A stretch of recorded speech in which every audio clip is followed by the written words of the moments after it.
एक आखिरी खत। एक छोटे से गांव में एक लड़का रहता था। नाम था राघव।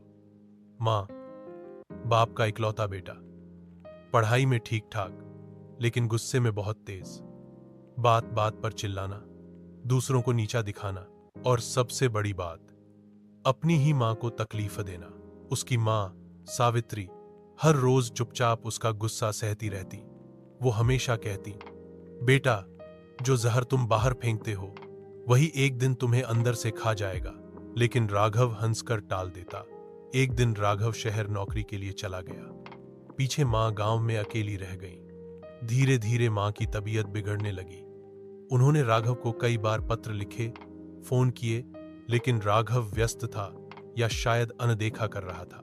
एक दिन उसे गांव से एक चिट्ठी मिली। लिफाफा माँ के नाम का था, लेकिन लिखावट डॉक्टर की थी।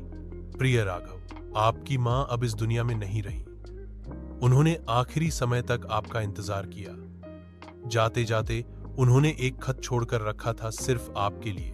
राघव की आंखें भर आईं। उसने कांपते हाथों से खत खोला। बेटा राघव, मुझे माफ करना अगर कभी तुम्हारी उम्मीदों पर नहीं उतरी। मैं जानती हूं मैं तुम्हारे गुस्से की वजह नहीं थी, लेकिन फिर भी तुमने मुझ पर निकाल लिया। मुझे दुख नहीं कि तुम मुझसे दूर हो गए, दुख इस बात का है कि तुम खुद से भी दूर होते जा रहे हो। बेटा, जिंदगी छोटी है, किसी को भी इतनी तकलीफ मत दो कि वो मुस्कुराना भूल जाए। जब मैं नहीं रहूंगी तब शायद तुम्हें मेरी बातें याद आएंगी। तब रोना मत, बस दूसरों के लिए अच्छा बन जाना, वही मेरी असली याद होगी। हमेशा तुम्हारी माँ। राघव जमीन पर बैठकर फूट फूट कर रो पड़ा। पहली बार उसे एहसास हुआ कि जिसे वो हमेशा डांटता रहा, वो तो उसे सिर्फ प्यार देती रही। उस दिन के बाद राघव बदल गया।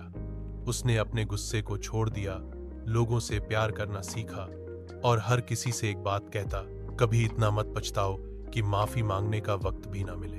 अगर ये कहानी आपके दिल को छू गई हो तो थोड़ी देर खुद के अंदर झांकिए और सोचिए, क्या मैं किसी को अनजाने में तकलीफ तो नहीं दे रहा? अगर हां, तो आज ही उसे माफी मांग लीजिए, क्योंकि जिंदगी कब तक साथ देगी कोई नहीं जानता।